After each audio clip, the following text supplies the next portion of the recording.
Okay, it's 5:30. I'm going to go ahead and call the meeting of the City of Bloomington Township to order.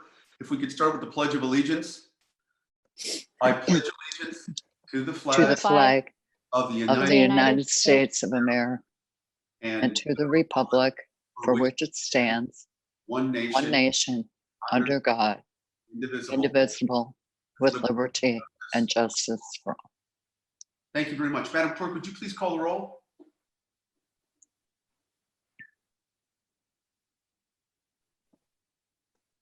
Trustee Matthey, Here. Trustee Bolin, Here. Trustee Milwambwe, Here. Trustee Emig, Trustee Painter, Here. Trustee Carrillo, Here. Trustee Black, Here. Trustee Crable, Here. Trustee Bray. Here. And me. Oh, sorry, Trustee Renner. Thank you. Thanks.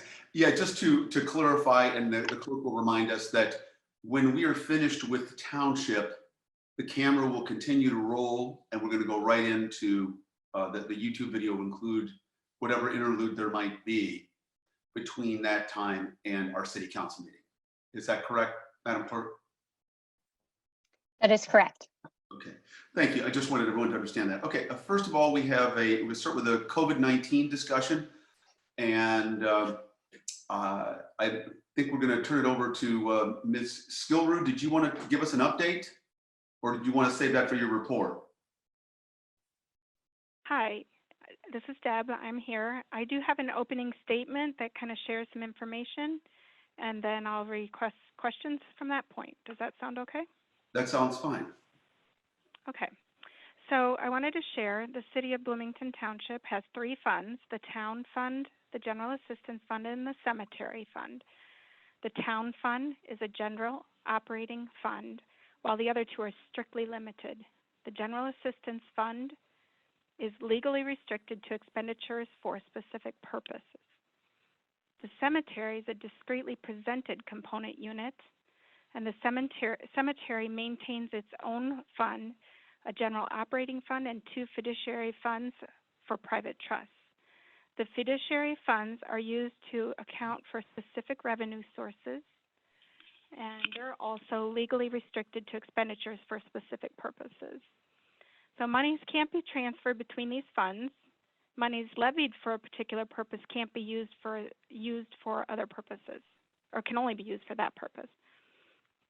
So in fiscal 2020, 89.28% of all township revenue was received from taxes, 81.47% of that from property taxes, and the rest from personal property replacement tax. For years, accounting and legal professionals have advised townships to not spend down the operating funds to a zero balance at the end of a fiscal year.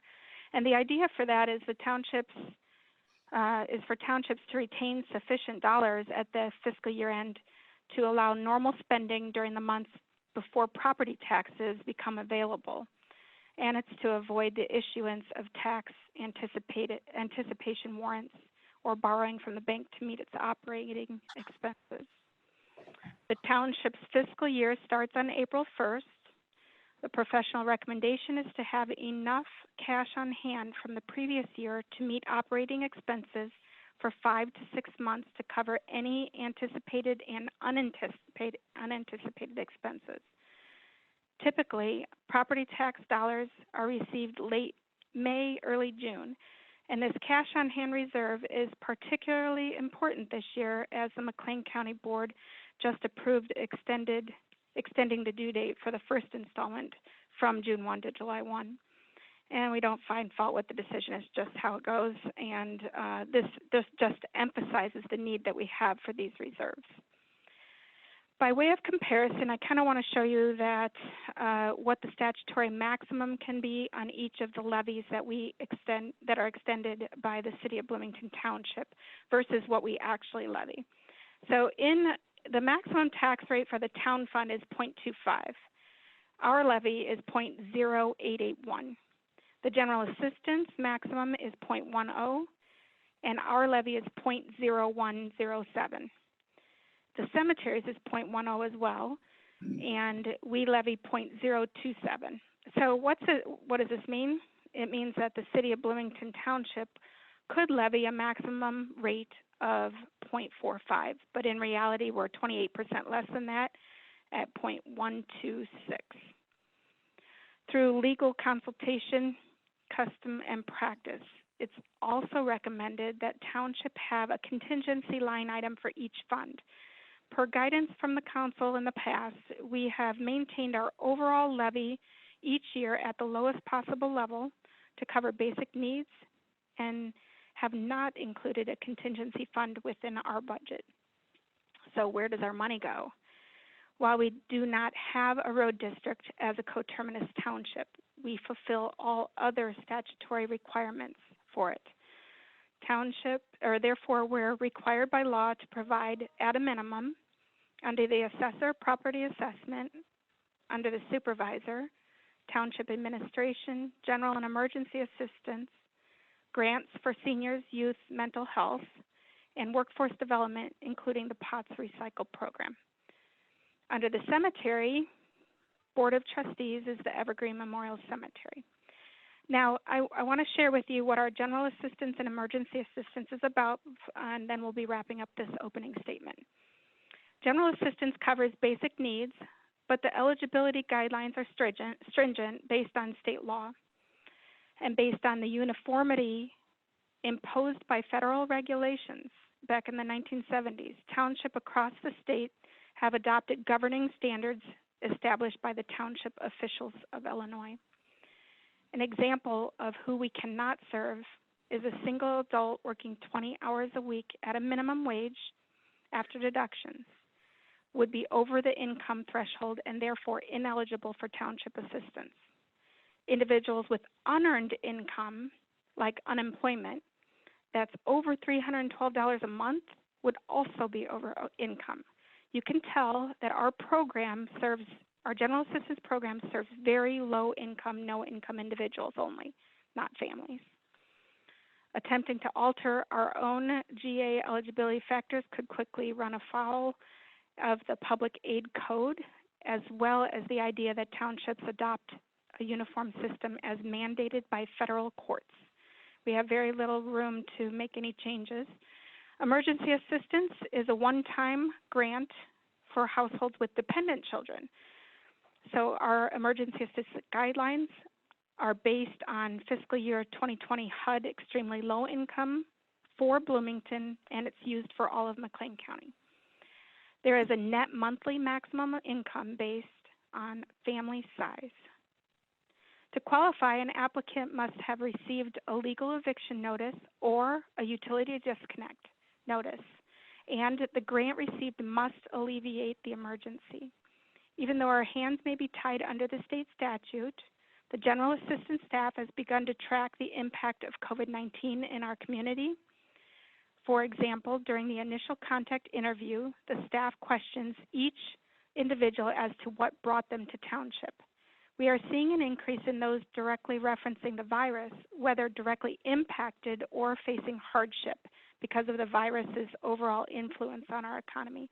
However, COVID-19 in and of itself will not be the determining factor in receiving assistance. It's still based on the overall eligibility for our programs.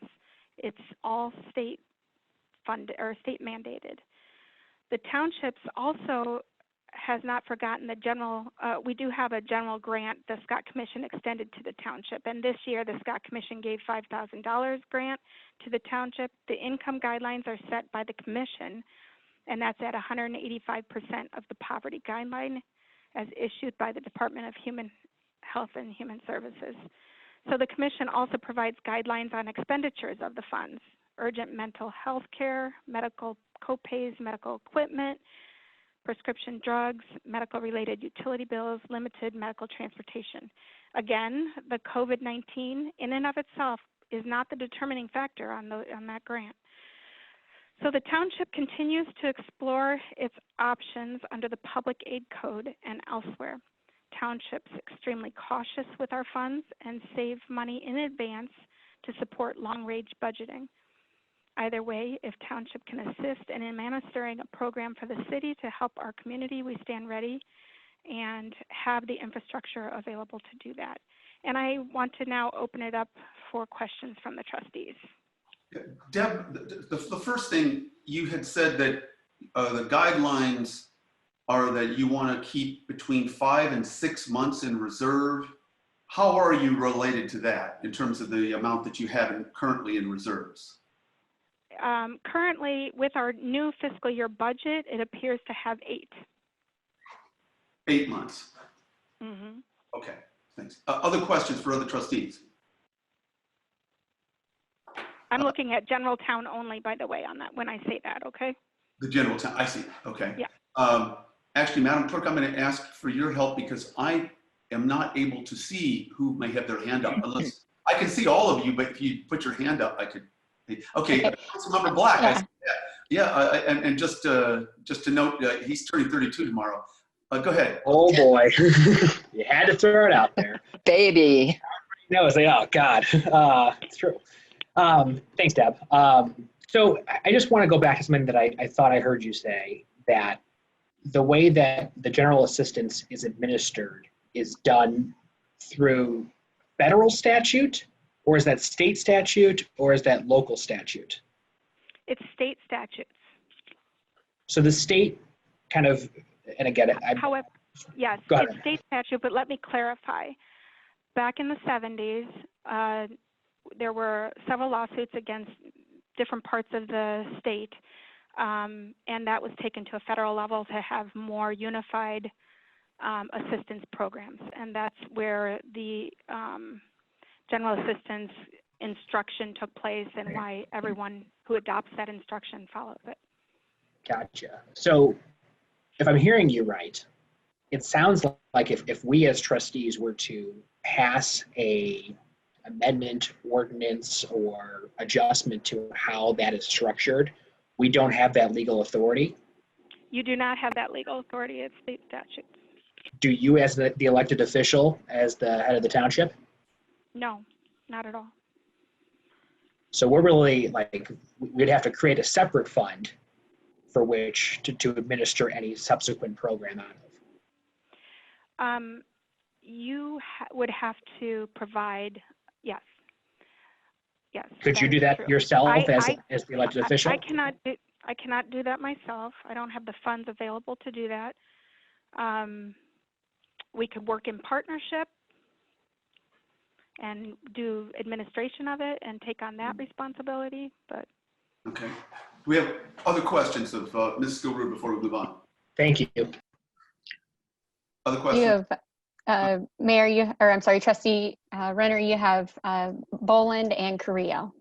Oh, I do. Oh, okay. Let's start in that order then. Boland and Carrillo. Deb, I only have one question. You sent us some charts, and there is nothing that shows the same months from last year. Do you have that information with the number of people that have come to request aid? The number of, I have in our board pack, are you talking about the statistics for previous year and this year?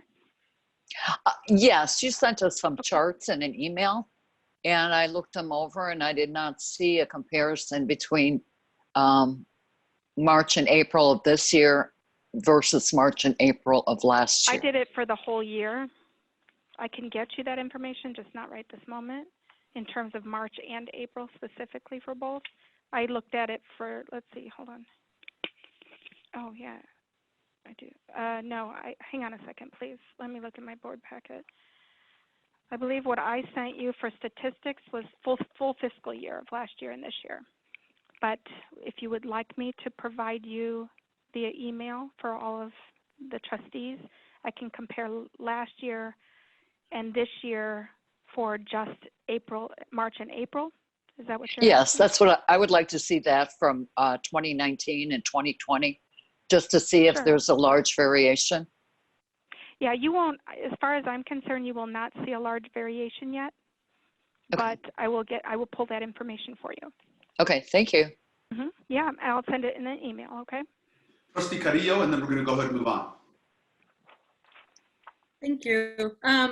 Deb, thank you for the opening statement. My question is in regards to if the city were to advance a COVID-19 recovery grant to be used by the township, to what degree is the city legally, or the folks who are making the grant, which in this case would be the city of Bloomington, able to stipulate the requirements that someone would have to meet in order to qualify to receive money? So is that also boxed in by what the state has determined, and to what degree? No, this would be a separate program, Jen.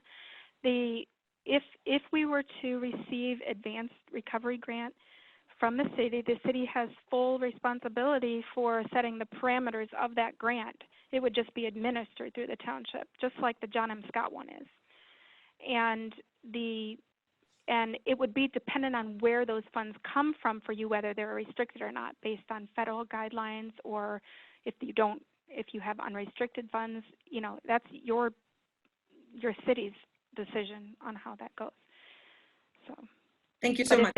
If they are federally funded funds, if your money is coming from a federally funded program, then they have specific criteria for their for theirs. So got it. Thank you for that. That's not township that has anything to say about that. Okay, well, thank you very much. At this point, we're going to move on to our consent agenda. Are there any items? Oh, excuse me, Councilmember Crable? We have Crable and Emig. Oh, okay. We do need to be as expeditious as possible with this. We continue, but Trustee Crable and then Trustee Emig. Thank you, Mayor, and Ms. Skorwood, thank you so much for all that you're doing with providing aid for people. I just wanted to make clear that in your budget for 2021, I believe there's $200,000 available for rent programs. That's correct. And you only levy about $200,000 every year for general assistance, correct? That's correct. That's anticipated need of the low income, no income in our community. And you anticipate using your fund balance in part for this next fiscal year, is that correct? Oh, absolutely. Well, I anticipate it just based on need. Yeah.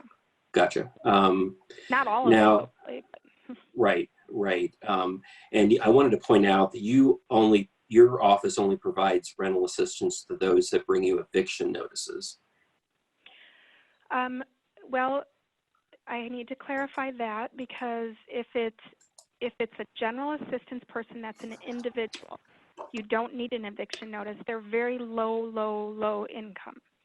Okay. So they don't need that. They can just pay ongoing to whatever rent they apply it to.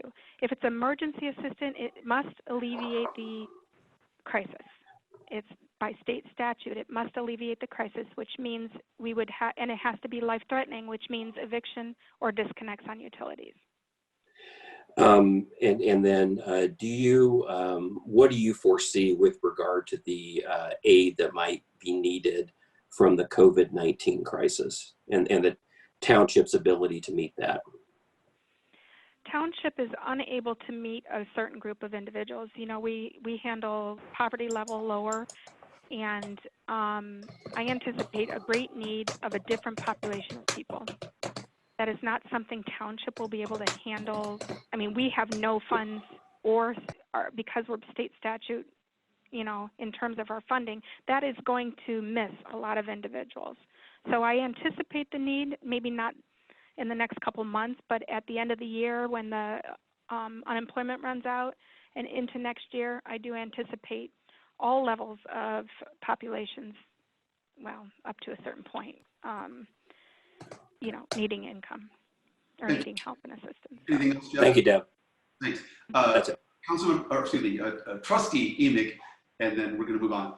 Yeah, and I'll be really quick. I just want to underscore, Deb, and you can clarify this for the record, that the reason why there may not be a lot of difference between your statistics right now and your statistics a year ago is because those who would qualify for township assistance we're talking about in relationship to COVID-19, a population that is not ordinarily captured by Township. So some of it I'm assuming is based on moving into that category of need, as well as acknowledging that that as things continue to evolve and our stay on eviction changes and other factors with utilities shift, that anticipated need is more in the long term. I agree with that. I do feel that Township could vet a lot of the individuals that are coming to Township right now, but because of loss of job and reduced hours. However, their income prior to this will disqualify them for a lot of them. Thank you. Thank you, Deb. Thank you, trustees. Appreciate that. If we move next to our consent agenda, are there any items that any of the trustees would like to have removed from the consent agenda? Is there a motion then to approve the consent agenda as presented? So moved, Mayor. Moved by trustee Matthew, second by trustee Carrillo. Any discussion? Seeing none, Madam Clerk, would you call the roll? Thank you. Trustee Matthew, Yes. Trustee Bolin, Yes. Trustee Mwambwe, Yes. Trustee Emig, Trustee Emig, Yes. I think she said- Sorry. thanks. Trustee Painter, Yes. Trustee Carrillo, Yes. Trustee Crable, Yes, you forgot one, didn't you? I'm going. Trustee Bray, Yes. Trustee Black, Yes. and Trustee Renner. Yes, thank you very much. The motion carries. We now next have an annual statement for the fiscal year 19. Are there any comments on that? There's no real action that's required. Any comments on this? Madam Clerk, can you help me? Is that anybody got their hand up? No, Trustee, there's not. Okay, thank you. We're going to go ahead and then go to Deb Skillroot. You've already given us a report, but anything additional you would like to add? I would like to add briefly, our collection bins for the Recycle Pots program are opened as of today. And we've already received one full truckload of recycled product. So, and I do want to recall too that in the last year and the beginning of this year, we've totaled 9+ tons of waste being eliminated from the landfills, and it's part of the recycle program. Great. Thank you. Questions, comments for Ms. Skillroot on this? Seeing none, we'll move to Mr. Scudder. Mr. Scudder, are you on? Can you hear us? Yes, I can hear you now. Oh, okay, good. Well, I just wanted to bring your attention that nothing has changed as far as the assessment process for this year. Based on the COVID-19, we still assess all properties based on January 1 is the intent. We know it's going to affect values as we go through the year, and we don't know how it's going to affect values for the assessments that we turn in. We're expecting maybe higher amounts of border review appeals come the fall. As far as tax relief, I believe the treasurer's office at the county has made some deadline changes and relief on penalties on paying your taxes this year for 2019 assessments. So I would refer any questions about property tax payments to the treasurer at the county. Okay. Any questions of Mr. Scudder from the trustees? Do you see any, Madam Clerk? I don't see any. No, I do not. Is he playing patty cakes over there? Yeah, I don't know what's Is it going clicking? on. At this point, then, we're going to shift. Do we have any public comment, Madam Clerk, for township matters? No, we do not. Okay. Is there a motion then to adjourn? Oh, several hands. Okay. Trustee Bolin and Trustee Black, just because there are two Bs and they happen to be in underneath each other in my Brady Bunch view of all of you. So, Madam Clerk, would you call the roll? Trustee Matthew, Yeah. Trustee Bolin, Yes. Trustee Mwambwe, Yes. Trustee Emig, Yes. Trustee Painter, Yes. Trustee Carrillo, Trustee Carrillo? I think she's not on. Okay, that's okay. Trustee Black? Yes. Trustee Crable? Yes. Trustee Bray? Yes. Trustee Renner? Yes. Thank you very much. We are adjourned